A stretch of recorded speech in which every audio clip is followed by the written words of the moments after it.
उत्तर प्रदेश में सत्ता संभालने वाली बीजेपी सरकार के लिए आगामी लोकसभा चुनाव के साथ साथ आर्थिक बोझ से उबरना भी एक बड़ी चुनौती होगा। पिछली कांग्रेस सरकार की योजनाओं का राजकोष पर करीब 50,000 करोड़ का भार है, तो वहीं राज्य में प्रति व्यक्ति 70,848 रुपए के कर्ज का बोझ है। ऐसे में आम जनता के हितों के लिए काम करने के साथ वित्तीय नियंत्रण रखना प्राथमिकता होगी। ये रिपोर्ट देखिए। बीजेपी की सत्ता में वापसी का जश्न और उत्साह समाप्त होने के बाद सत्ता संभालने पर नई सरकार को कठिन चुनौतियों से निपटना होगा। कानून व्यवस्था से लेकर आर्थिक स्थिति में सुधार करना बीजेपी सरकार की अहम चुनौती होगी। नई सरकार के लिए वित्तीय माली हालत से उबारना बड़ी चुनौती होगी। जहां पिछली सरकार में एक के बाद एक योजनाओं से राजकोष पर खासा भार बढ़ा था।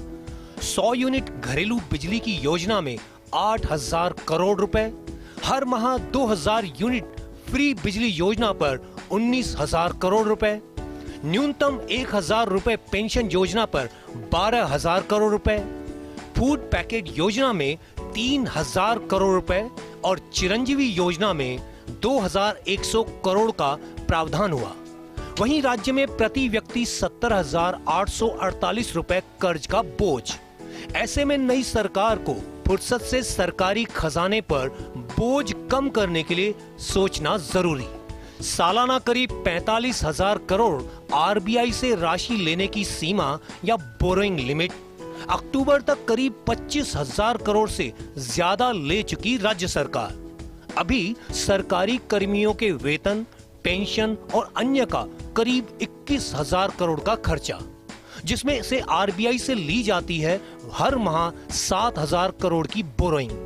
करीब 14,000 करोड़ की आय से होता है कुल खर्चा वहन। कुल सालाना बोरोइंग लिमिट में से अक्टूबर से दिसंबर तक के लिए बच रहे 20,000 करोड़ रुपए। ऐसे में नई सरकार को गंभीरता से विचार कर निर्णय लेना होगा। माली हालत सुधारने के कदम उठाने के बारे में लेना होगा निर्णय। हालत यह है कि रिटायर्ड होने वाले कर्मचारियों को नहीं मिल रही ग्रेच्युटी राशि, साथ ही उपार्जित अवकाश के बदले राशि नहीं मिल रही। कई विभागों और संस्थाओं में वेतन राशि मिलने में भी देरी की आती रही शिकायतें।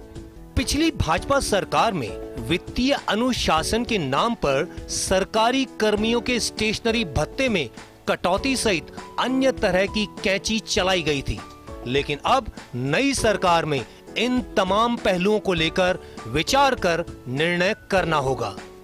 माली हालत से उबरने के लिए नई सरकार को कुछ तात्कालिक और कुछ दूरगामी कदम उठाने पड़ सकते हैं, ताकि अर्थव्यवस्था को पटरी पर लाया जा सके और वित्तीय अनुशासन बना रह सके। कैमरा पर्सन राकेश रेलमगरा के साथ Rituraj Sharma, first India news, Jaipur.